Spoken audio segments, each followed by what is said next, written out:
Hello viewers, welcome to BJS classes. So మనకి exam కి last 3 days మాత్రమే ఉంది.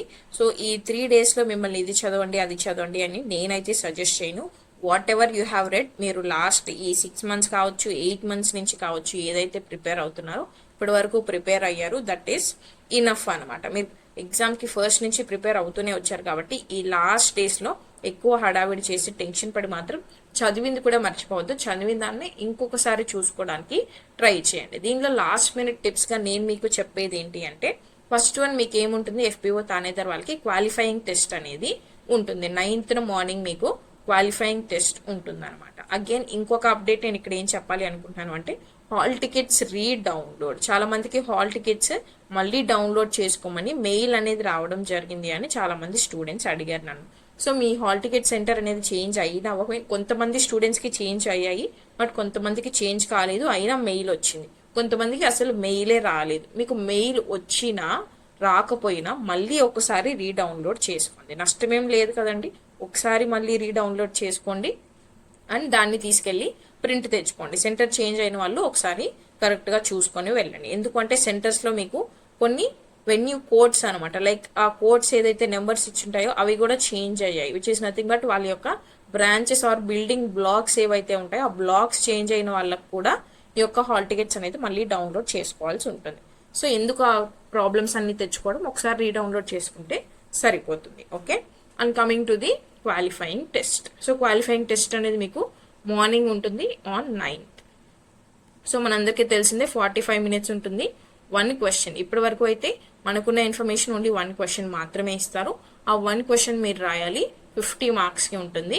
And this is qualifying. Qualifying అంటే ఓన్లీ క్వాలిఫైయింగ్ క్యాజువల్ గా తీసుకోవద్దు, బికాస్ ఈ పేపర్ క్వాలిఫై అయితేనే మీరు ఈ పేపర్ తర్వాత రాయబోయే పేపర్ 1 కావచ్చు, పేపర్ 2 కావచ్చు, ఇవి రెండిట్లో ఎన్ని మార్క్స్ తెచ్చుకున్నా దీనికి ఇంపార్టెన్స్ ఆర్ సిగ్నిఫికెన్స్ ఎక్కడి నుంచి వస్తుంది అంటే ఈ ఎస్ఏ నుంచి వస్తుంది అనమాట. రైట్, ఈ ఎస్ఏలో రాకపోతే ఇవి రెండు కూడా మనకి యూస్ అవ్వవు. సో ఇది రాస్తున్నప్పుడు దీని మీదే కాన్సన్ట్రేషన్ పెట్టి ఎగ్జామ్ అనేది రాయండి. రైట్, అండ్ మెయిన్ గా మీరు ఏం గుర్తు పెట్టుకోవాలి, ఫారెస్ట్ యాక్ట్స్, మనకి ఫారెస్ట్ అండ్ ఎన్విరాన్మెంట్ అనేది సిలబస్ లో ఇచ్చాడు కాబట్టి మోస్ట్లీ దాని మీదనే కరెంట్ అఫైర్స్ అటు ఇటు రిలేట్ చేస్తూ క్వశ్చన్ అడగొచ్చు. ఒకవేళ అడగకపోయినా మీరు కరెంట్ అఫైర్స్ అనేది రిలేట్ చేయడానికి మీకు ఏదో ఒకటి గుర్తొచ్చి ఉంటుంది. లైక్ మన క్లాసెస్ లో విన్న వాళ్ళు కావచ్చు, క్లాసెస్ లో మనం ఎన్విరాన్మెంట్ టాపిక్ డిస్కస్ చేసాం. అలాగే MCQ సెషన్స్, యూట్యూబ్ లో చేసిన సెషన్స్ లో చాలా వరకు ఎన్వైర్న్మెంట్ అండ్ ఫారెస్ట్ గురించి నేను మీకు డేటా ఇచ్చాను. అలాగే ఎన్వైర్న్మెంట్ కరెంట్ అఫైర్స్ వీడియోస్ కూడా మీకు యూట్యూబ్ లో అవైలబుల్ గా ఉన్నాయి. అలాగే డిజాస్టర్ మేనేజ్మెంట్ వీడియోస్ కూడా అవైలబుల్ గా ఉన్నాయి. సో ఇవన్నీ మీకు అవైలబుల్ గా ఉన్నాయి, వింటూనే ఉన్నారు కాబట్టి దీని నుంచి ఏదో ఒక టాపిక్ అనేది మీరు కరెంట్ అఫైర్స్ కూడా ఎస్ఏలో ఇంక్లూడ్ చేయండి. అండ్ ఫైనల్ గా మీరు ఒక్కటి ఏం చూసుకోవాలి ఎగ్జామ్కి వెళ్లే ముందు అంటే, ఫారెస్ట్ యాక్ట్స్ అనమాట. ఫారెస్ట్ యాక్ట్స్ అనేవి చూసుకోండి అండ్ రూల్స్ అనేవి చూసుకోండి. సింపుల్ గా వాటి యొక్క ప్రొవిజన్స్ ఏంటి, ఏ ఇయర్ లో వచ్చింది, దాని యొక్క ఆబ్జెక్టివ్ ఏంటి. And wild life protection act, forest conservation act, environment protection act. తర్వాత నేషనల్ పార్క్స్, కొన్ని నేషనల్ పార్క్స్ రీసెంట్ గా న్యూస్ లో ఉన్నవి, వైల్డ్ లైఫ్ సాంచురీస్ రీసెంట్ గా న్యూస్ లో ఉన్నవి, టైగర్ రిజర్వ్స్ రీసెంట్ గా న్యూస్ లో ఉన్నవి. ఇఫ్ ఏపీకి సంబంధించినవి కనుక న్యూస్ లో ఉంటే ఇంకా బెటర్, అవి చూసుకోండి. అవి మెన్షన్ చేస్తే ఎక్స్ట్రా మార్క్స్ అనేవి రావడానికి ఛాన్సెస్ ఉంటాయి. అలాగే బయోడైవర్సిటీకి సంబంధించి బేసిక్స్ లైక్ ఫుడ్ చైన్స్ కానీ, ఎకో సిస్టమ్స్ కానీ, క్లైమేట్ చేంజ్ కి సంబంధించి టర్మ్స్ కానీ ఏవైనా న్యూస్ లో ఉన్నాయా, కార్బన్ సైకిల్ కానీ, కార్బన్ సింక్స్ కానీ, కార్బన్ సీక్వెస్ట్రేషన్స్ కానీ, green house gases, ozone layer కానీ, గ్లోబల్ వార్మింగ్ కానీ, అలాగే local forestry terms and definitions, ఇవన్నీ కనుక చూసుకున్నారు అంటే ఎగ్జామ్ టైంలో మీరు ఇవన్నీ కూడా మీ ఎస్ఏలో ఇంక్లూడ్ చేస్తే, అంటే ముందు రోజు చూసుకుంటే మీరు ఎగ్జామ్ రోజు ఇవి రాయడానికి గుర్తొస్తాయి అనమాట. అందుకే ఎగ్జామ్ ముందు రోజు ఇవన్నీ ఒకసారి ఒక గ్లాన్స్ ఇవ్వండి అని చెప్తున్నాను.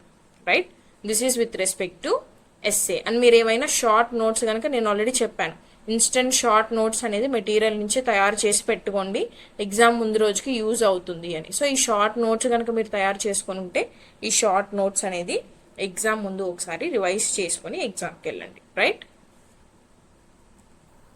నెక్స్ట్ వచ్చేసి పేపర్ 1 రాస్తారు. Paper 1 general studies and mental ability, ఇది మనకి తెలుసు.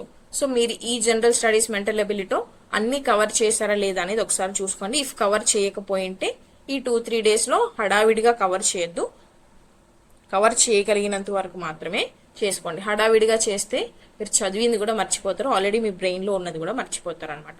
పాలిటీకి వచ్చేసరికి constitution basics, articles, duties and governance అనేది కొంచెం చూసుకోండి. ఎకానమీకి వచ్చేసరికి రీసెంట్ కరెంట్ అఫైర్స్ కానీ స్కీమ్స్ కానీ బడ్జెట్స్ అండ్ ఆ టర్మినాలజీ చూసుకోండి.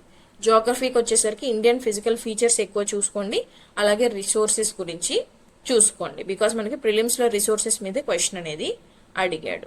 And then coming to history and culture, time lines, dynasties and movements గురించి చూసుకోండి.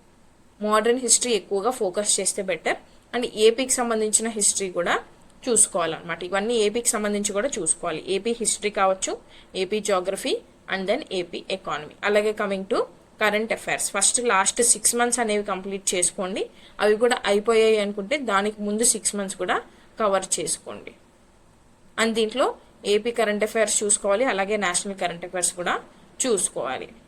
And then coming to disaster management, sustainable development, day to day science, వీటన్నిటి నుంచి కూడా questions at least ఒక్కొక్క క్వశ్చన్ ఒక్కొక్క టాపిక్ నుంచి అయినా అడగడానికి ఛాన్సెస్ ఉంటాయి. ఇవన్నీ కంప్లీట్ చేసుకుంటే మీకు జనరల్ స్టడీస్ కంప్లీట్ అవుతుంది. And then mental ability. Mental ability నుంచి క్వశ్చన్స్ రావు కదా మేడం, లాస్ట్ టైం రాలేదు అని కొంతమంది అంటున్నారు. అప్పుడెప్పుడో రాలేదని చెప్పి ఇప్పుడు రావు అని మనం చెప్పడానికి లేదండి. That is completely under APPSC description. So syllabus complete చేసి ఎగ్జామ్కి వెళ్ళడమే మన రెస్పాన్సిబిలిటీ. సో సిలబస్ కంప్లీట్ చేసుకొని ఎగ్జామ్కి వెళ్ళండి. Next coming to paper 2 general science and mathematics. ఇది మెయిన్. జనరల్ సైన్స్కి వస్తే మనం ఆల్రెడీ క్లాసెస్లో డిస్కస్ చేసాం, సెషన్స్లో డిస్కస్ చేసాం. సోర్స్ ఆఫ్ ఎనర్జీలో రెన్యూవబుల్ ఎనర్జీ రిసోర్సెస్ గురించి చూడాలి, నాన్ రెన్యూవబుల్ ఎనర్జీ సోర్సెస్ గురించి చూడాలి. And then coming to natural resources, అంటే ఇది మనకి 5th యూనిట్ అనమాట. ఓర్స్ అండ్ మినరల్స్ గురించి చూడాలి, దాంట్లో ఉన్న టర్మ్స్ గురించి చూడాలి, మెటలర్జీ గురించి చూడాలి, దాంట్లో ఉన్నటువంటి ప్రాసెస్ల గురించి చూడాలి. నెక్స్ట్ వచ్చేసి ప్రిపరేషన్ ప్రాసెస్లు వెరీ వెరీ ఇంపార్టెంట్. దీంట్లో మెయిన్ టాపిక్ ఏదైనా ఉంది అంటే ప్రిపరేషన్ ప్రాసెస్లే అనమాట. ఇవి చూసుకోండి. Next coming to carbon compounds unit 6. Unit 6లో alcohols, formaldehydes, acetone, acetic acid, ఇవి 4 ఇచ్చాడు, అంటే oxygen containing functional groups. So ఇవి 4 గురించి చూసుకోండి. And then polymers, soaps and detergents గురించి కూడా బేసిక్ ఐడియా పెట్టుకోండి. కార్బన్ కాంపౌండ్స్ నుంచి అంత డిఫికల్ట్ క్వశ్చన్స్ మిమ్మల్ని అడగడు. సో బేసిక్ నాలెడ్జ్ అనేది ఉంటే సరిపోతుంది. Next 7th unit environment and environmental problems. ఈ టాపిక్ కనుక మీరు చదివారంటే మీకు ఈజీ అవుతుంది. ఏది ఈజీ అవుతుంది? ఎస్సే అనేది చాలా ఈజీ అవుతుంది. ఎందుకంటే మీరు ఎస్సేలో రాయాల్సిన 70% ఆఫ్ ది డేటా అనేది మీకు ఈ టాపిక్లోనే కవర్ అయిపోతుంది అనమాట. Right?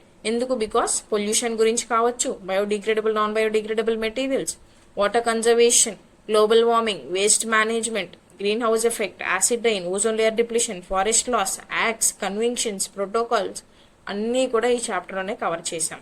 So that is why మీకు ఈ చాప్టర్ చదివితే 70% ఆఫ్ ది ఎస్సే వచ్చేస్తుంది. దీనికి కొంచెం మీరు డేటా యాడ్ చేసుకుంటే ఎస్సే అనేది ఈజీగా క్వాలిఫై అవ్వచ్చు. Right? And next coming to unit 9. Unit 9 కూడా మనకి తెలుసు. సోలార్ సిస్టమ్ చూసాం, ప్లానెట్స్ చూసాం, దానికి సంబంధించిన టర్మ్స్ చూసాము, అర్త్ గురించి సంబంధించిన most important evolution, rotation, revolution, యాక్సిస్లు ఇవన్నీ కూడా చూసాము. And then theories and hypothesis కూడా మనం డిస్కస్ చేసాం. అలాగే స్పేస్ క్రాఫ్ట్స్ గురించి, శాటిలైట్స్ గురించి కూడా రీసెంట్ కరెంట్ అఫైర్స్ కూడా ఇంక్లూడ్ చేసి డిస్కస్ చేయడం జరిగింది. సో ఈ యూనిట్ కూడా ఇవన్నీ చూసుకుంటే కంప్లీట్ అవుతుంది. నెక్స్ట్ లివింగ్ వరల్డ్కి వచ్చేసరికి న్యూట్రిషన్, ప్లాంట్స్లో ఎలా జరుగుతుంది, యానిమల్స్లో ఎలా జరుగుతుంది, డైజెస్టివ్ సిస్టమ్ హ్యూమన్స్లో ఎలా జరుగుతుంది, రెస్పిరేషన్ ప్లాంట్స్, యానిమల్స్ అండ్ హ్యూమన్లో ఎలా జరుగుతుంది అనేది చూసుకుంటే లివింగ్ వరల్డ్ అనేది కంప్లీట్ అవుతుంది. అసలు ఏం కంప్లీట్ చేయలేదు అనుకునే వాళ్ళు కూడా నేను ఇప్పుడు ఇక్కడ ఇచ్చిన సైడ్ హెడ్డింగ్స్ ఏవైతే ఉన్నాయో జస్ట్ ఈ టాపిక్స్ వరకు మాత్రమేనా కంప్లీట్ చేసుకోండి. సో జనరల్ సైన్స్ అనేది కంప్లీట్ అవుతుంది అనమాట. ఓకే, నెక్స్ట్ వచ్చేసి ట్రాన్స్పోర్టేషన్. ట్రాన్స్పోర్టేషన్ వచ్చేసి మనకి ఎన్నో టాపిక్? 3rd topic. ఇది 2nd యూనిట్, ఇది 3rd యూనిట్. సో దీనిలో ప్లాంట్స్ అండ్ యానిమల్స్ ట్రాన్స్పోర్టేషన్ అనేది ఎలా జరుగుతుంది. తర్వాత హ్యూమన్స్, బ్లడ్ గురించి చదువుతాం, హార్ట్ గురించి చదువుతాం, లింఫాటిక్ సిస్టమ్ గురించి చదువుతాం. అండ్ దెన్ ఎక్స్క్రిషన్, హ్యూమన్స్లో ఎలా జరుగుతుంది, యానిమల్స్లో ఎలా జరుగుతుంది. And then nervous system and hormones, వీటి గురించి చదివితే ట్రాన్స్పోర్టేషన్ టాపిక్ కంప్లీట్ అవుతుంది. Next 4th unit. So reproduction, growth, heredity and evolution, types of reproduction. అలాగే ప్లాంట్స్ అండ్ హ్యూమన్స్లో ఏ టైప్స్ ఆఫ్ రీప్రొడక్షన్ జరుగుతుంది, ఎలా జరుగుతుంది. And then chromosomes, DNA, genes గురించి చూస్తాం. తర్వాత ఎవల్యూషన్ టాపిక్ గురించి చూస్తాం. అండ్ దెన్ 8th యూనిట్ అనమాట. 8th యూనిట్ వచ్చేసి ఎథ్నోబాటనీ. మనందరికీ తెలుసు 48 స్పీషీస్ ఇచ్చాడు, 24 పెరినియల్ ఇచ్చాడు, 24 సీజనల్ ఇచ్చాడు. సో వీటిలో మెయిన్గా ఏం చదవాలని చాలా మందికి ఇంకా డౌట్ ఉంది. జస్ట్ ఆ ప్లాంట్స్ యొక్క సైంటిఫిక్ నేమ్ ఏంటో చూసుకోండి, మెడిసినల్ యూస్ చూసుకోండి, ఆ పార్ట్ ఆఫ్ ది ప్లాంట్, ఆ ప్లాంట్లో ఏ పార్ట్ని యూస్ చేస్తాం, దాని స్టెమ్ యూస్ చేస్తున్నామా, దాని ఫ్లవర్స్ యూస్ చేస్తున్నామా, దాని సీడ్స్ యూస్ చేస్తున్నామా, దాని రూట్స్ యూస్ చేస్తున్నామా, దాని లీవ్స్ యూస్ చేస్తున్నామా, ఏం యూస్ చేస్తున్నాం అనేది చూసుకోండి. ఏ ట్రీట్మెంట్, ఏ డిసీజ్ని ట్రీట్ చేయడానికి యూస్ చేస్తున్నామో తెలుసుకుంటే ఈ టాపిక్ ఎండ్ అయిపోతుంది. సో ఇక్కడతో జనరల్ సైన్స్ అనేది మీకు కంప్లీట్ అవుతుంది, right. Next mathematics. Coming to mathematics background వాళ్ళు అయితే బాగా చేశారు. మ్యాథమెటిక్స్ ప్రాక్టీస్ అనేది మీకు బాగానే ఉంది, టాపిక్స్ మీద నాలెడ్జ్ అనేది బాగానే ఉంది కాబట్టి మీకు ఇది easy. And coming to non mathematics ఎవరైతే నన్ను అడిగారో మీరు మాత్రం ఈజీ టాపిక్స్ అనేవైనా సరే కంప్లీట్ చేసుకోవడానికి చూడండి. కంప్లీట్గా వదిలేసినా కూడా మార్క్స్ అనేది లూజ్ అవుతారు. సో పర్సంటేజెస్, రేషియోస్, యావరేజెస్ ఉన్నాయి. Time and work and distance ఉంది. సింపుల్ ఆల్జీబ్రా ఉంది, జామెట్రీ బేసిక్స్ ఉంది, స్టాటిస్టిక్స్ ఉంది, ట్రిగ్నోమెట్రీ ఉంది, మెన్సురేషన్ ఉంది. సో 6 యూనిట్స్ ఉన్నాయి టోటల్గా మనకి. సో 6 యూనిట్స్లో టాపిక్స్ అన్నీ కూడా కంప్లీట్ చేసుకోండి. మ్యాథమెటిక్స్ ప్రాక్టీస్ చేస్తేనే మ్యాథమెటిక్స్ అనేది అవుతుందండి, రైట్. సో ఎగ్జామ్కి వెళ్ళే వరకు కూడా మ్యాథమెటిక్స్ ప్రాక్టీస్ అనేది వదిలేయద్దు. ఎగ్జామ్కి వెళ్ళే ముందు రోజు వరకు కూడా మ్యాథమెటిక్స్ మాత్రం ప్రాక్టీస్ చేస్తూనే ఉండండి. Next coming to most important point, మీరు ఎన్ని క్వశ్చన్స్ ఆన్సర్ చేశారు అనే దానికంటే ఆన్సర్ చేసిన అన్ని క్వశ్చన్స్లో ఎన్ని కరెక్ట్ ఉన్నాయి అనేదే important. That is what is given here. Accuracy అనేది very very important than attempting all the questions. ఏముందులేండి, వస్తే ఒకటి వస్తుంది, పోతే 0.33 పోతుంది అని కదా అని అన్ని పెట్టేది. కరెక్ట్ అవుతాయండి, ఒక్కోసారి కరెక్ట్ అవుతాయి. వస్తే +1, పోతే 0.33 అని చాలా మంది ఇలా ఏదో బెట్టింగ్లో ఆడినట్లు పెట్టేస్తారు అనమాట ఎగ్జామ్లో. సో అలా మాత్రం ఎగ్జామ్లో అటెంప్ట్ చేయొద్దు. కరెక్ట్గా తెలుసు అనుకుంటే క్వశ్చన్స్ని ఆన్సర్ చేయండి. అక్యురసీ అనేది మెయింటైన్ చేయండి సో దట్ నెగిటివ్స్ అనేవి తక్కువగా అవుతాయి. Okay. And coming to cut off, చాలా మంది సేఫ్ స్కోర్ ఎంత ఉంటుంది మేడం, లేదంటే కట్ ఆఫ్ ఎంత ఉంది, ఎంత టార్గెట్ పెట్టుకోవచ్చు అని చాలా మంది అడుగుతున్నారు. ఈ కట్ ఆఫ్ కానీ సేఫ్ స్కోర్ కానీ ఇవన్నీ కూడా మనం ఈ రోజు డిసైడ్ చేయడానికి అవ్వదండి. That depends completely on the attendance. ఆ రోజు ఎంతమంది ఎగ్జామ్ రాశారు, అలాగే లెవెల్ ఆఫ్ ది పేపర్, ఆ పేపర్ యొక్క లెవెల్ అనేది ఎలా ఉంది, అండ్ దెన్ వచ్చినటువంటి మార్క్స్ స్టూడెంట్స్కి వస్తాయి కదా. సో దానిలో టాప్ మార్క్స్ ఎన్ని ఉన్నాయి, వీటన్నిటి మీద బేస్ అయ్యి ఆ యొక్క కట్ ఆఫ్ అనేది డిసైడ్ చేయడం జరుగుతుంది. ఓకే. సో కట్ ఆఫ్ గురించి ఇప్పుడే ఆలోచించొద్దు. మీరు ఎన్ని అటెంప్ట్ చేయగలుగుతున్నారో అన్ని అటెంప్ట్ చేసి రండి. Okay.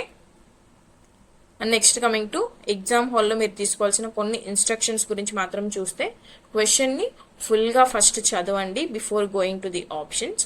And then last 10 minutes అనేది మీకు OMR, ఎందుకంటే మనకి ఆఫ్లైన్ ఎగ్జామ్ కాబట్టి తొందరలో ఏదో ఒకటి వదిలేసే ఛాన్సెస్ ఉంటాయి.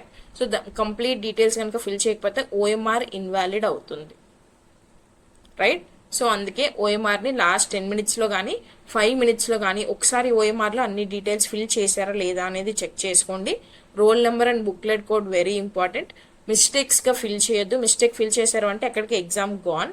ముందే చెప్తున్నాను ఎందుకంటే జాగ్రత్తగా ఫిల్ చేస్తారు అని. జాగ్రత్తగా ఫిల్ చేయండి. అండ్ ఎగ్జామ్ అనేది టఫ్గా వచ్చిందని మీరు ఫీల్ అయినా సరే పక్కన వాళ్ళు ఏదో రాసేస్తున్నారు అనుకోవద్దు. మీరు ఎంత చదివారో పక్కన వాళ్ళు అంతే చదివారు, మీరు ఎంత రాస్తున్నారో వాళ్ళు కూడా అంతే రాస్తారు. వాళ్ళు ఏదో రాసేస్తున్నారు అని చూసి మీరు టెన్షన్ తెచ్చుకొని ఉన్నది మీరు పోగొట్టుకోవద్దు మైండ్లో. కామ్గా ఎగ్జామ్ రాసేసినండి. మీకు టఫ్గా ఉంది అంటే అందరికీ టఫే, ఈ పాయింట్ గుర్తుపెట్టుకోండి, right. And then time management, time చూసుకుంటే ఎగ్జామ్ రాయండి. ఐ థింక్ వాచెస్ కొన్ని సెంటర్స్లో అలౌ చేస్తారు, కొన్ని వాచెస్ అలౌ చేయరు. అనలాగ్ వాచెస్ అయినా కూడా సరే కొన్ని సెంటర్స్లో అలౌ చేయరు. So that is why time అనేది ఇన్విజిలేటర్ అయినా సరే అడుగుతూ ఉండండి, తెలుసుకొని టైం మేనేజ్ చేసుకుంటూ ఎగ్జామ్ అనేది రాయండి, రైట్. అండ్ లాస్ట్ రోజు వచ్చేసరికి ఏ కొత్త టాపిక్స్ కూడా స్టార్ట్ చేయొద్దండి. ఏదైతే చదివారో అదే చూసుకోండి. మోస్ట్లీ లాస్ట్ డే ఎక్కువ చదవకపోవడమే బెటర్. కొంచెం మైండ్ని రిలాక్స్డ్గా ఉంచుకోండి, రైట్. కొత్త టాపిక్స్ అనేవి టచ్ చేయొద్దు. అండ్ టైంకి నిద్రపోండి. 8 hours ఆఫ్ స్లీప్ డెఫినెట్గా ఉండేలా చూసుకోండి.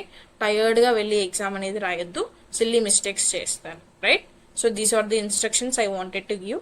Thank you so much for watching. And you don't crack competitive exams by knowing everything. కామ్గా పేషెంట్గా ఉండి స్మార్ట్గా ఆలోచించి ఎవరైతే మిస్టేక్స్ తక్కువ చేసుకుంటారో వాళ్ళు మాత్రం డెఫినెట్గా కాంపిటిటివ్ ఎగ్జామ్స్ని క్లియర్ చేయగలుగుతారు. This is what I wanted to say. Thank you so much and all the best for your exam. మీరు రాస్తారు, బాగా రాసేసి వస్తారు. Okay, bye bye and see you all after the exam in the analysis.